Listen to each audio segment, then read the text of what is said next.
Hello दोस्तों, आप सभी को जय मसीह की स्वागत करते हैं आज फिर से एक और नए वीडियो में। दोस्तों आज का वीडियो आप सभी मसीह भाई बहनों के लिए बहुत इंपॉर्टेंट होने वाला है। मेरे प्रियो, आज मैं आपको 3 ऐसी बातें बताने वाला हूं जो कि आपको अपने जीवन में लेकर चलना चाहिए। आपको कभी भी डीमोटिवेट नहीं होना चाहिए। परमेश्वर का वचन आपको सिखाता है कि हमारा मसीही जीवन कैसा होना चाहिए। प्रभु का दास जो है हर एक विपत्ति से, हर एक कठिनाई से कैसे निकल सकता है। आप जानते होंगे कि पुराने नियम में ऐसे बहुत सारे भविष्यवक्ता आए, ऐसे बहुत सारे प्रभु के दास आए, प्रभु के विश्वासी बने लोग, जो कि वो अपने आर्थिक रूप से कमजोर नहीं थे, आर्थिक रूप से वो पिछड़े हुए नहीं थे।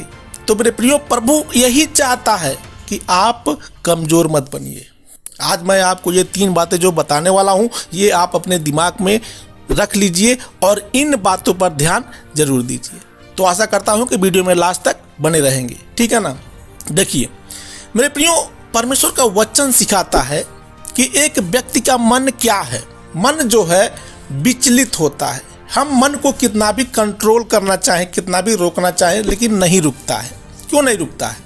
क्योंकि हम बचपन से उसी माहौल में पलते चले आए, उसी सिचुएशन में बड़े होते चले आए। हमारा मन बार बार वहीं खींच कर चला जाता है, हमेशा लालच में, नफरत में, बुराई में, गलत सोच में, गलत काम धाम में। तो प्रभु का वचन कहता है कि ये जो मन है, मन चंचल होता है। कभी कभी हमारे जीवन में ऐसा होता है कि बरसों की बात हमको हमेशा याद आता है। हम कितना भी भुलाने की कोशिश करें, हमारे दिमाग से नहीं उतरता है। हम जब भी प्रभु का वचन पढ़ने की कोशिश करते हैं तो हमारा मन कहता है कि नहीं, तुम अभी मत पढ़ो। हमारा मन जो है हमेशा विरोध करता है, ठीक है ना। तो मेरे प्रियो, नंबर 1 है कि सोच। आप अपनी सोच को बदलिए। आपकी ऐसी मनसा नहीं होनी चाहिए कि दूसरे लोग ये काम कर रहे हैं तो मैं भी काम करूँगा। दूसरे लोग गंदे गाने सुनते हैं, दूसरे लोग गंदे मूवी देखते हैं, दूसरे लोग बहुत सारे गलत काम करते हैं, तो अक्सर कोई भी व्यक्ति उसी में घिंच कर चला जाता है। कहीं भी आप देखते होंगे जहां परमेश्वर की बातें होती हैं, प्रभु के बारे में लोग बताते हैं, वहां बहुत कम लोग जाते हैं। लेकिन जहां गलत काम होते हैं, गलत बेढंग तरीके से नाच गाने होते हैं, उसमें बहुत सारे ऐसे चीज़ होते हैं जो सेक्सुअल चीज़ दिखाए जाते हैं, वहाँ लोगों की भीड़ लग जाती है ना। तो आपका भी मन करता होगा कि हम इस परमेश्वर की वचन को कब तक माने। आप अपने दिल पर पत्थर रखे रहते हैं, लेकिन एक न एक दिन ऐसा होता है कि आप खींच कर वहीं चले जाते हैं जहाँ आपका मन लगा हुआ है, जो संसार कर रहा है। संसार में गंदे गाने, गंदे फिल्म, बेढंग गाली गलौज, मारपीट, ये नहीं चल रहा है। तो कोई भी व्यक्ति वहीं घिंच कर चला जाता है। जो परमेश्वर के वचन में बना रहता है, जो पवित्रता के बारे में सोचता है, पवित्र रहने की कोशिश करता है, वो परमेश्वर की ओर ध्यान देता है, ठीक है ना। तो आपका ऐसा सोच नहीं होना चाहिए। नंबर 2 है कि किसी दूसरे को परेशान करने के लिए परमेश्वर से प्रार्थना नहीं करना चाहिए, ठीक है ना। हमारे बहुत सारे ऐसे भाई बहन होते हैं जो दूसरों को परेशान करने के लिए परमेश्वर से प्रार्थना करते हैं कि परमेश्वर, मेरे बगल में मेरे पड़ोसी से बहुत दुश्मनी है, तो उसका कोई भी अच्छा काम मत करना। हमेशा आप अपने पड़ोस के लोगों को, आपके जो दुश्मन होते हैं, वैसे तो दुश्मन कोई नहीं होता है, लेकिन आप उसको दुश्मन मान बैठे हैं। आप उनके लिए प्रार्थना करते हैं परमेश्वर से कि परमेश्वर, तू उसके जीवन में कुछ भी अच्छा मत करना। आजकल यही तो हो रहा है, कोई किसी का भला नहीं चाह रहा है। जो आगे बढ़ने की कोशिश कर रहा है उसकी भी लोग टांग पकड़कर खींचने की कोशिश करते हैं, ठीक है ना। परमेश्वर सब कुछ जानता है आपके बारे में। आप क्या सोच रहे हैं, आप क्या कर रहे हैं, क्या करना चाहते हैं, दूसरे के बारे में आप क्या प्रार्थना कर रहे हैं, आप अच्छे हैं कि बुरे हैं, परमेश्वर सब जानता है। आप दूसरों को परेशान करने के लिए कभी भी प्रार्थना मत करना।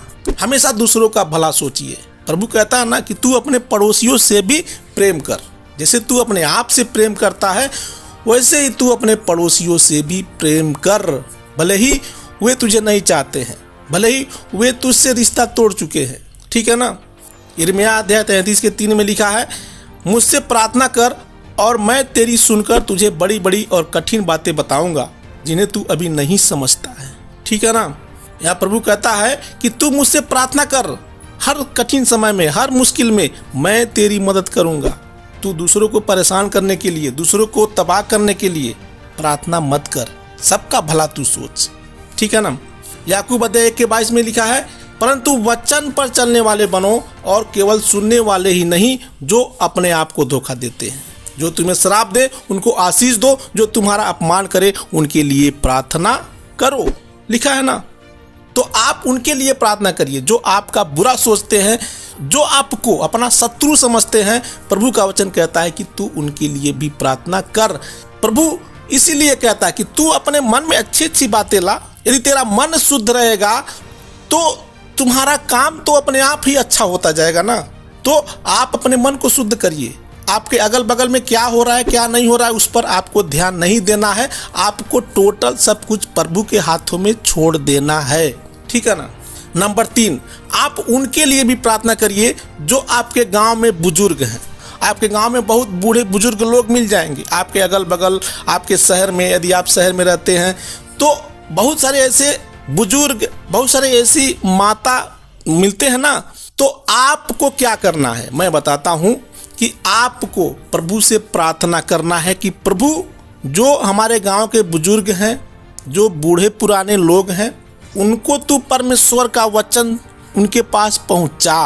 किसी भी माध्यम से आप जाइए खुद स्वयं उनके पास, क्योंकि वे कब मर जाएंगे कोई नहीं जानता है। ये बहुत ही मोस्ट बातें मैं आपको बता रहा हूँ मेरे प्रियो। वे कब मर जाएंगे ये कोई नहीं जानता है। बूढ़े बुजुर्ग लोग कब चले जाते हैं इस दुनिया में। ठीक है ना। यदि उन्होंने आपके बातों पर विश्वास कर लिया, प्रभु को स्वीकार कर लिया, तो क्या होगा? उनका आत्मा बच जाएगा, वे नरक से बच जाएंगे। जहाँ तक मेरा उम्मीद है कि बहुत सारे ऐसे लोग हैं जो प्रभु पर विश्वास कर लेते हैं। अरे आप नहीं 20 लोगों को सुनाएंगे, 10 लोगों को सुनाएंगे। यदि उनमें से 5 लोग भी विश्वास कर लिए तो उनका क्या हो जाएगा? उद्धार हो जाएगा। प्रभु आपको क्या करेगा? प्रभु आपको स्वर्ग में मुकुट पहनाएगा। जब आप प्रभु के पास जाएंगे तो प्रभु आपको स्वर्ग में मुकुट पहनाएगा कि तुमने इनको सुसमाचार सुनाया, इसलिए तुमने बहुत अच्छा काम किया है। प्रभु आपको स्वर्ग में तो देगा ही, इस धरती पर भी देगा। इस धरती पर जो भी आपकी आवश्यकता है, जो भी आप प्रभु से प्रार्थना करेंगे, जो भी मांगेंगे, प्रभु आपको वो ज़रूरतें ज़रूर पूरी करेगा। आप अच्छे काम करके तो देखिए। बूढ़े बुजुर्ग की सेवा करना बहुत फलवंत होता है। तो आपको ये काम ज़रूर करना है कि जो भी माता पिता हैं, जो भी वैसे लोग हैं, ऐसे सिचुएशन में हैं जो अब मरने वाले हैं, बीमार लोग हैं, उनको सुसमाचार प्रभु के बारे में ज़रूर सुनाइए। और सुसमाचार क्या है मेरे प्रियो? अब तक बहुत सारे हमारे ऐसे भाई बहन हैं जो ये नहीं जानते हैं कि आखिर सुसमाचार है क्या। देखिए, ये वीडियो बहुत ही मोस्ट होने वाला है। मैं आपको बता रहा हूँ कि आखिर परमेश्वर का सुसमाचार है क्या, आपको कैसे लोगों को सुनाना है, कैसे बताना है। आपको कहना ये है, ध्यान से सुनिएगा, आपको कहना ये है कि इस दुनिया में सभी लोग पापी हैं। इस दुनिया में जितने भी लोग पैदा हुए हैं सबने कुछ न कुछ पाप किया है और उस पाप का सजा है अनंत काल का नरक।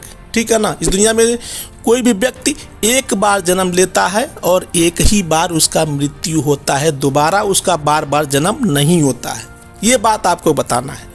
जिस पाप के लिए हम नरक जाने वाले थे, जो हमने अपने जीवन में पाप किया, उस पाप का सजा है नरक। जिस पाप के लिए हम अनंत काल के नरक में जाने वाले थे, हमारे प्रभु यीशु मसीह ने आकर उस पाप को अपने ऊपर ले लिया।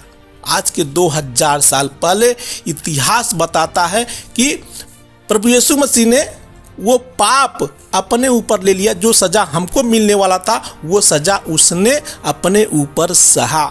इसलिए जो कोई भी व्यक्ति अपने पापों से मन फिराकर, अपने बुरे कामों को छोड़कर प्रभु में आकर प्रभु यीशु मसीह पर विश्वास करता है, एक पवित्र जीवन जीता है, उसके पाप क्या हो जाते हैं? उसके पाप हमेशा हमेशा के लिए खत्म हो जाते हैं, चाहे उसने अपने जीवन में कितने भी बड़े पाप किए।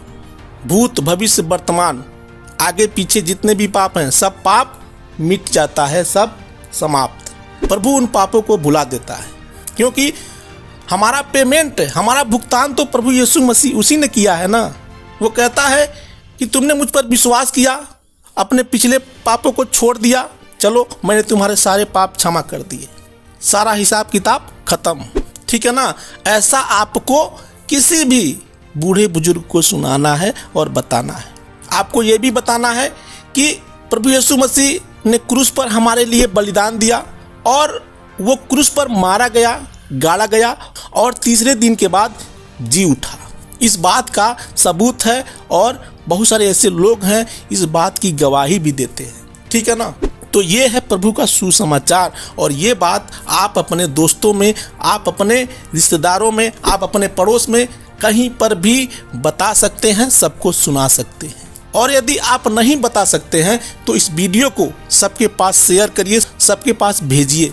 यदि आप किसी दूसरे के पास ये वीडियो भेजेंगे तो उसमें आपका भला होगा। प्रभु स्वर्ग में आपको फलवंत करेगा, आपके पॉइंट और बढ़ते जाएंगे। ठीक है ना। तो आशा करता हूं कि ये वीडियो आपको अच्छा लगा होगा। जैसे कि मैं आपसे हमेशा रिक्वेस्ट करता हूं कि यदि आपने इस चैनल को सब्सक्राइब नहीं किए हैं तो सब्सक्राइब कर लें, ताकि मैं आपके लिए ऐसे वीडियो हमेशा लेकर आता रहूं। मिलते हैं कल फिर अगले वीडियो में। तब तक के लिए आप सभी को हमारे प्रभु यीशु मसीह के नाम में जय मसीह की।